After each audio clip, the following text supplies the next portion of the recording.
Welcome to the Message podcast of Werribee Baptist Church, a vibrant church located west of Melbourne, Australia. Dedicated to creating a welcoming and safe space for everyone to explore and grow their faith in God, our vision is to see hope multiplied within our community and around the world.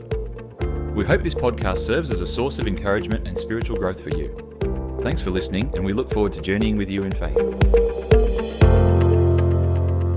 Good morning, church. My name's Stan, and we've been working here on our relationships the last few weeks so that they don't become relationslips, right? And if you've been with us, you know we've talked about communication, and you've all got that down pat now, right? You're great communicators in your relationships, and they're not slipping because of communication. And then we talked about expectations and managing our expectations in our relationships, and that goes a long way to actually giving people grace, filling the gap with grace when our experience is different than our expectations. Then last week, Pastor Enike talked about being vulnerable. So if you've missed any of those are great messages. You need to go to our website, go to our YouTube channel, and even if you didn't miss it, go and share that with somebody else that needs that, because that'll make your relationships better, right? All right, so over the last 30 plus years, I have lived my life by a calendar. I remember 30 years ago, it looked something like this. Anybody familiar with that? Almost nobody. Oh, you deprived people. You did not live in the daytimer era where you had a binder and you had all these sheets. And, it was beautiful because you actually had an ABC thing where you would prioritize your tasks by A and B and C. And then, I don't know about you, but I would do something that wasn't on my list, wasn't on my calendar for the day, or wasn't on my task list. I would do something that wasn't there. I would write it on there after I did it, just so I could cross it off, right? And get that dopamine hit, right? Anybody else like that, right? Okay, we're connecting at a very deep level here. And then of course, over the years, then the paper had to go away, and now it looks more like this, right? That's much more easy to understand, right? That's much better? I don't know. But anyway, we live with it. And over the last couple of months, I've actually had a person in the church actually start volunteering to be my PA for about 8 hours a week. And they have been doing a fantastic job. She's been doing a great job trying to get me more and more organized and making my calendar actually pretty, right? That was a priority for her. And I do enjoy looking at a pretty calendar now. But what she's finding out is that while I always put stuff on my calendar because I want to prioritize and I want to live by that and really make the best use of my time, she's realizing that I put lots of stuff on my calendar, but I actually don't protect my calendar, and I let it get interrupted, and I let you people anyway, sorry. I've got a counselor for that, so I won't put that on you. But anyway, she's finding out that it's pretty hard to manage my calendar because I do let people interrupt that and change that. She's trying to help me fix that, and that's a really good thing. I want you to think about your own personal calendar over the last week. Think about that. If you've got it, you can look at it. That's fine. Think about your calendar over the last week. Now I want you to also think about your bank transactions over the last week. I see some smiles. I see some grimaces. Maybe a week's not enough. Think about the last month. How does it make you feel? Are you happy with what you see when you think about that calendar and you think about those bank transactions? What about the people that are closest to you? How do they feel about your calendar? How do they feel about the way you spend your time? See, what all this is about is how we spend our time and our money reveals something about us. It reveals what's important to us, our priorities, right? So when you look at your calendar and you look at your bank balances, by the way, we've only got time to cover one of these today, so we're not going to talk about money much, right, at all. So if you were thinking, oh, no, he's going to start talking about money, you can breathe the sigh of relief. That'll be for another day, right? We're going to be talking about our time. Because, see, our priorities directly impact our relationships. And when we are juggling everything on a tightrope, sometimes I feel like I'm in a circus and I'm the tightrope walker and the juggler and, of course, the clown all at the same time. And when we're doing that, inevitably something's going to slip. And then we end up with the Relationslips. So what do we do with all that? How do we get our busy lives, our crazy calendar lives, in a direction that actually reflects what we want our priorities to look like? What does a balanced life look like? You know, there's not a one-size-fits-all solution, so don't worry about that. I'm not going to be telling you, here's 3 steps to getting your calendar all sorted today, because it's going to look different for every one of us. But I want us to investigate some broad principles together that will help us maybe set better priorities in our lives. But before we unpack that, there's 3 guiding principles that if you've been around for a little while, you would have heard me say these things at some different level. And I just want to restate those because they're so important. And if you don't get anything else out of the rest of the message, maybe you'll get this on the front end, okay? First of all, it may be less about your to-do list and more about your to-don't list. Okay? There may be some things you need to put on your to-don't list and start crossing them off. Then secondly, you may need to learn a powerful 2-letter word called no, right? And then finally, inevitably, you're going to disappoint people in life. So you will need to spread that disappointment around some, okay? Those are some principles that if you apply those, if you don't listen to anything else, we haven't even got to the Bible part yet.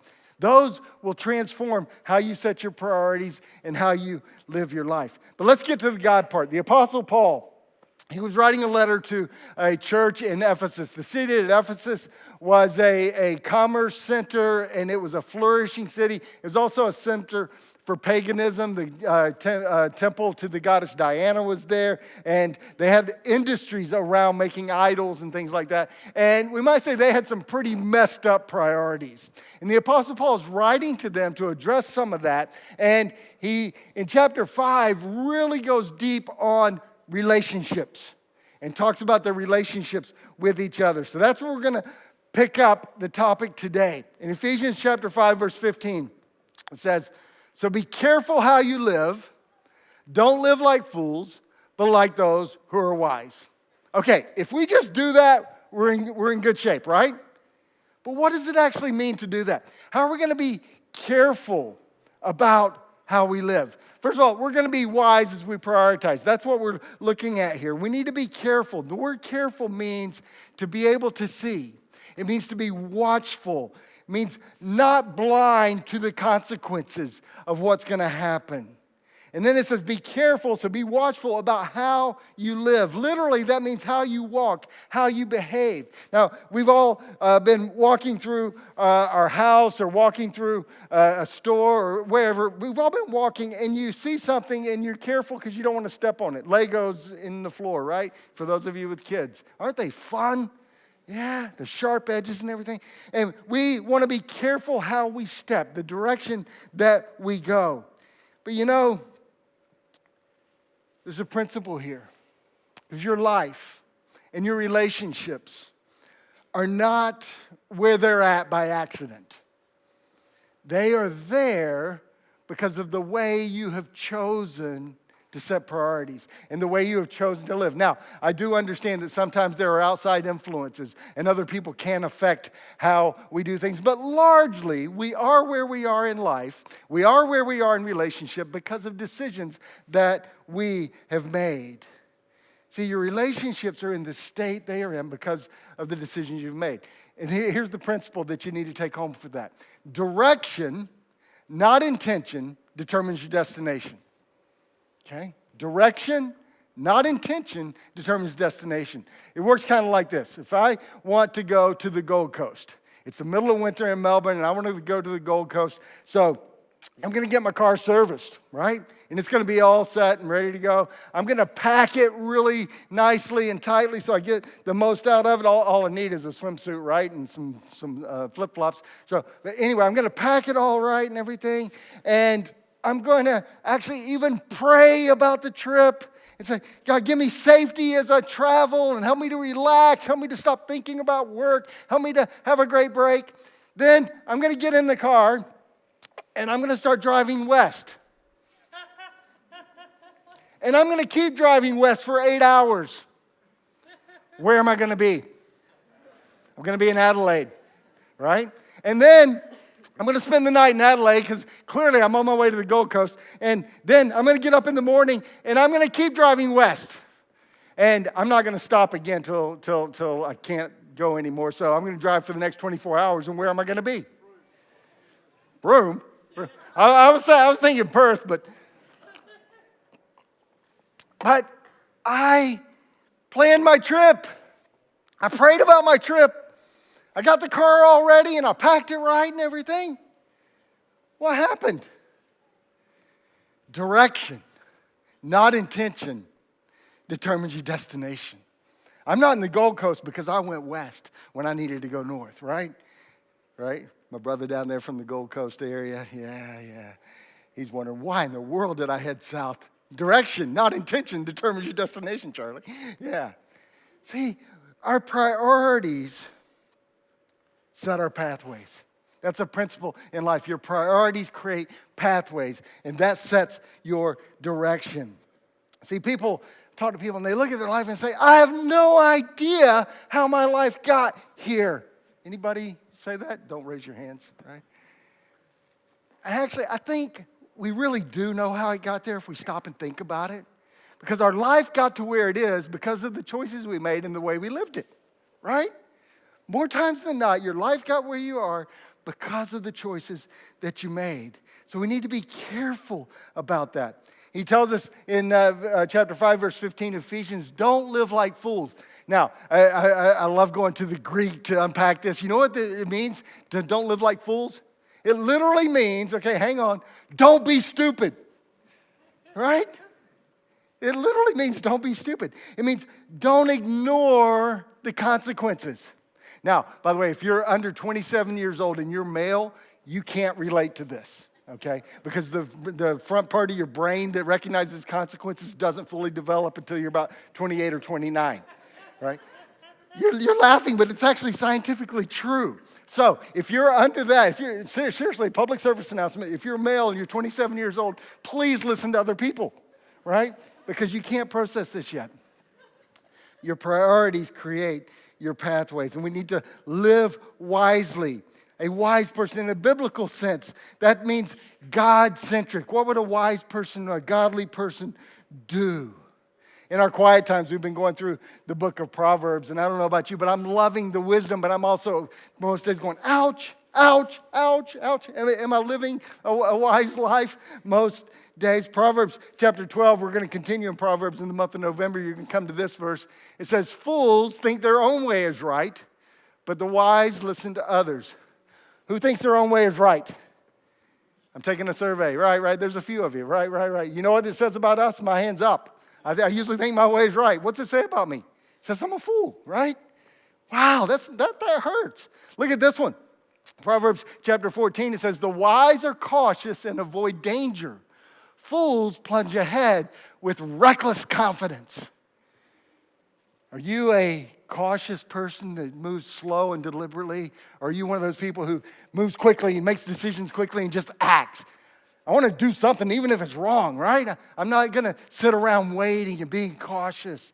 It says the wise person is cautious. You know, I love this quote by Andy Stanley. He's a pastor of a church in Atlanta, Georgia.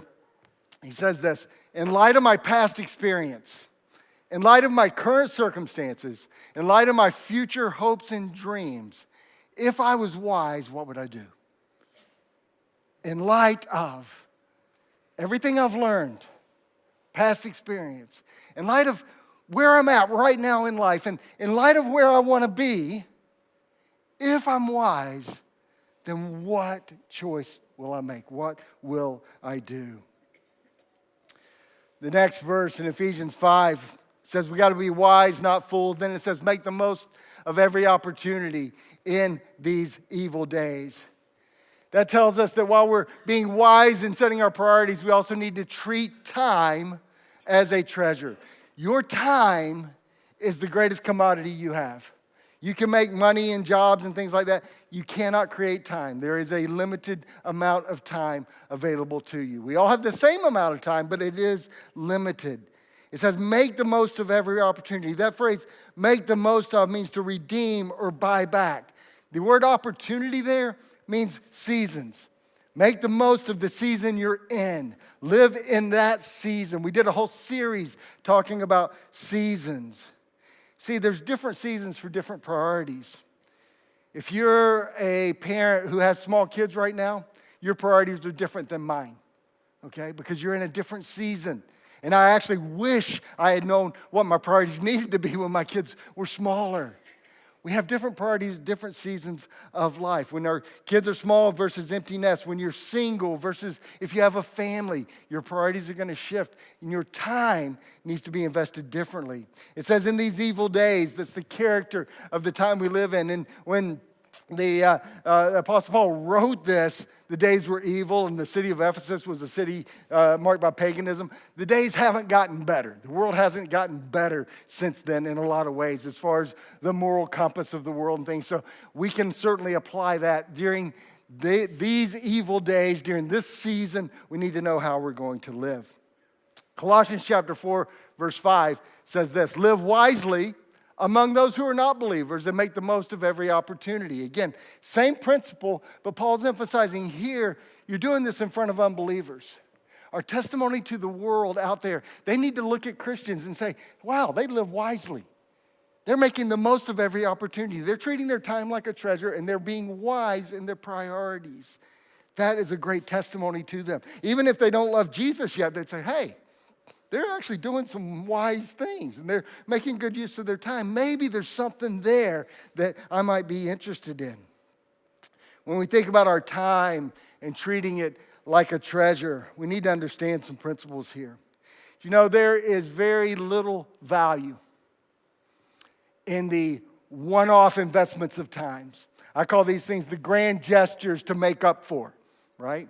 So if you missed 6 months of having dinner with the family and things like that. And then we're going to go on a trip for a week and, a cruise or something like that. That grand gesture doesn't make up for the 6 months of lack. But small investments over time add up. There's a cumulative value to that. The dinners all the time, regular dinners and things like that. And now the other way around it, if you're like me and at times you've actually messed it up, there is no immediate consequences for one-off neglect, for one-off missing a big event that you should have been at. There might be a small consequence in the immediate, but long-term there's not. But neglect is cumulative. If you continually neglect your relationships, then that's going to accumulate and be too big a barrier to overcome. There's also no cumulative value in the urgent things that we've allowed to come in and interrupt the important things in our lives. There's no cumulative value to that. There's no big payoff for that. We stopped the urgent, that crisis, but at the end of the day, the important things were let slip.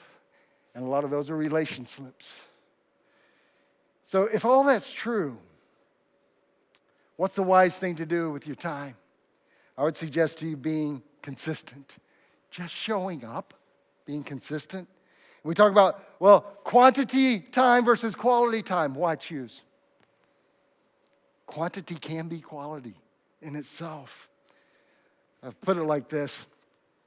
Relationships are built on small, consistent deposits of time. You can't cram for what's most important. You want to connect with your kids. If you want to connect with your kids, you got to be available consistently, not randomly. And you could change out the kids there to your spouse or your friend or your auntie or your uncle or your grandpa or your grandma or whatever you want. But it's not random. It's got to be consistent deposits. A lot of times we think that we can make plans for the big events, for next year. Hey, this is a busy season, family, and this is crazy time for me, but next year we're going to do that big thing. Next year we're going to take that big trip. James says something about that.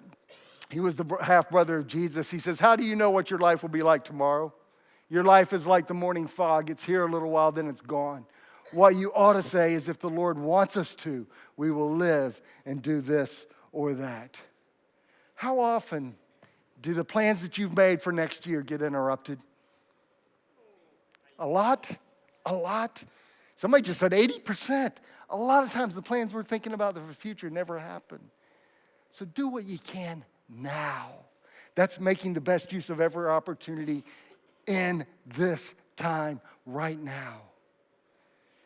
Last part of our Ephesians passage, verse 17 says this: don't act thoughtlessly, but understand what the Lord wants you to do.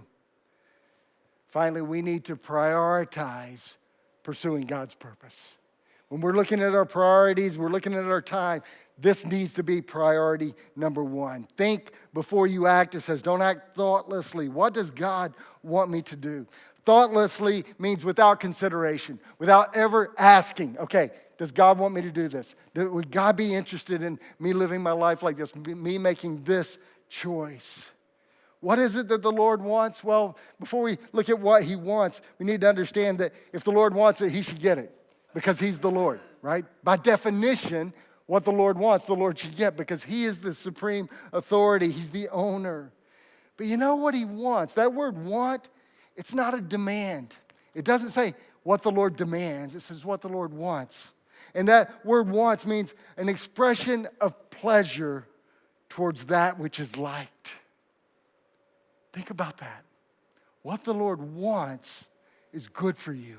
What the Lord wants is in your best interest. So when we balance our lives in a way where we're seeking God's wisdom first, everything else is going to fall in place.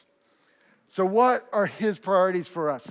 Matthew chapter 6, verse 33 says, seek the kingdom of God above all else and live righteously, and he will give you everything that you need.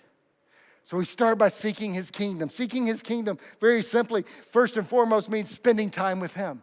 We're going to spend time in his word. And again, we've got a quiet time tool to help you do that. We're going to be spending time with him in prayer, seeking him. That's what the word seek is all about. Seeking his kingdom then also means living out kingdom values in our relationships, showing love, exercising forgiveness, and those kinds of things. Seeking his kingdom first means resourcing his kingdom. That means giving. That means serving. Seeking his kingdom first, you see, it means that every decision that we make is going to go through the filter of how is this going to expand God's kingdom? How is this going to make sure that his kingdom is mine when I decide what I'm going to do in my career, when I decide what I'm going to do as a parent, when I decide what I'm going to do with my hobbies and my free time? If I'm seeking his kingdom first, if that's my filter, then what decision am I going to make?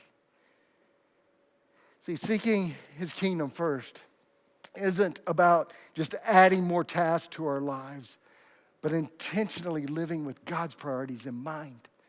So you're still processing all the other things, but you're saying, okay, in my marriage, what is God's priorities? In my parenting, what is God's priorities? In my job, what is God's priorities? In my hobbies, what are God's priorities for me? See, it's about asking in everything that we do, how can this reflect God's love, his grace, and purpose in the world? See, when we put God first at the center, we seek his kingdom first, he then says, all these other things will be added to you. Everything else will work out if you start with my kingdom. One more thing, when we talk about seeking his kingdom first and setting our priorities. We had a little interview with Mel today, highlighted our kidsmen. Jesus thinks kidsmen is important. He says this, let the children come to me. Don't stop them, for the kingdom of heaven belongs to those who are like these children. Jesus valued kids, and his kingdom is made up of kids and people that have become like children. When we think about seeking his kingdom first, kids have got to be a priority. And this is a passion for us here at WBC because we understand some things about families and about kids. Did you know that for a kid to come to faith, or a person to come to faith, when they're a kid, before they're 12 years old, there is a 32% chance that if they're exposed to the gospel and learning about Jesus, they will come to faith. 32%. So 1 out of 3 kids, if we give them the gospel and we nurture that into them, we help families do that, 1 out of 3 will come to Christ. You may think, well, what about the other 2? Well, hang on. 1 out of 3 come to Christ. If we wait till they're an adult, 5%. 5%. Wow. That's 1 out of 20 come to faith when they're an adult. We have a small window of time, friends, to invest in kids. If I told you that, hey, I've got a financial investment for you to make, and if you choose to put your money over here, you're going to make 5%. Most of you would be pretty happy about that in today's economy. But if I told you, I can guarantee you, statistics show us that over here, you're going to get 32%. Where are you going to invest your time? Right? Where are you going to invest your money? Right? Illustratively, we would do that with our money. We'd follow 32% every time. We need to be investing in our kids' men. The investment you make in helping little people grow big faith is a massive return on your investment. For those of you who were inspired by hearing about our kids' men and inspired by seeing the growth in kids and hearing that over 35 kids have trusted Christ and we're seeing kids get baptized, you can actually be a part of that. And you've already been told that this morning, but we need grandparents, we need aunties, we need uncles, we need parents to come along and do that. We need young people to come along and help in that space. Mel said in her perfect world, her dream would be to have 15 more kids workers. I believe we can do that today, right? At the end of the service, she's going to be out at a table, and you're going to be able to sign up to just start a conversation. You're not signing up to being kids men next week. You sign up to start a conversation. And see if that might be a place God would have you invest, all right? Setting priorities. Our children need to be a priority. So what do we do with all of this besides that? See, balancing life is not about trying to do everything, but it's about doing the right things in the right seasons. Ecclesiastes chapter 3 says there is a time for everything, and we need God's wisdom to know what to do in each season of our lives. Sometimes it's going to be more focused on family. Sometimes it's going to be ministry. Sometimes it's going to be work. But if you, like me, are tired of walking the tightrope and juggling everything and things come crashing to the ground. By the way, when we're juggling, do you know that not everything we're juggling has the same value? If I'm juggling up here and I've got tennis balls, they're going to bounce when they hit the floor. If I've got crystal balls, what's going to happen with those? If I've got a mix of those, you know which ones I want to be more careful about? The ones that are going to shatter. And dare I say, the ones that are going to shatter usually involve relationships, right? When those crash, there's a lot more damage. They don't bounce as well. It's time to reset. How we spend our time, how we spend our money reveals our priorities. So let's reset this today. Be wise as you prioritize. Realize that your priorities are creating pathways. So if you're wondering, how did I get here? Look back, okay? You set some priorities that got you here. You can adjust that today. Treat time as a treasure. They don't make any more of it. You got the same number of hours as everybody else, but you can't get more of them once you've wasted them.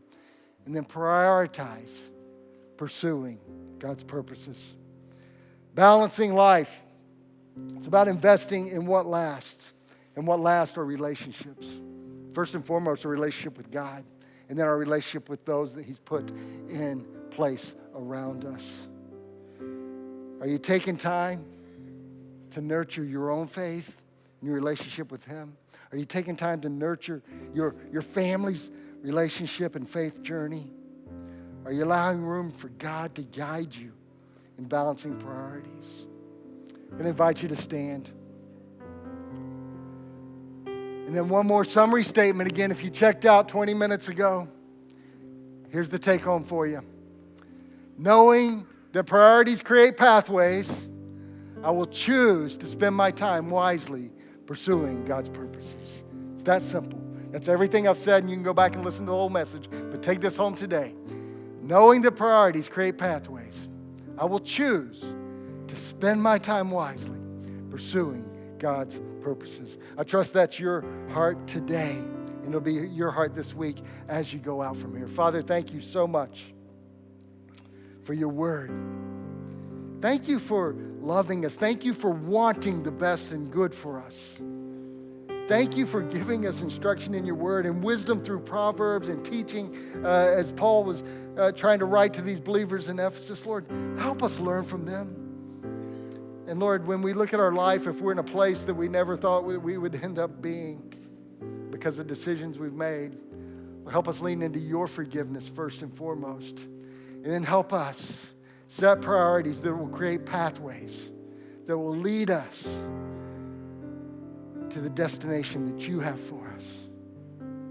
Lord, you have your preferred destination for each and every one of us, and Lord, it's beautiful. You want a better life for us than we even want for ourselves if we would just humbly submit to you and pursue your priorities. Help us to do that.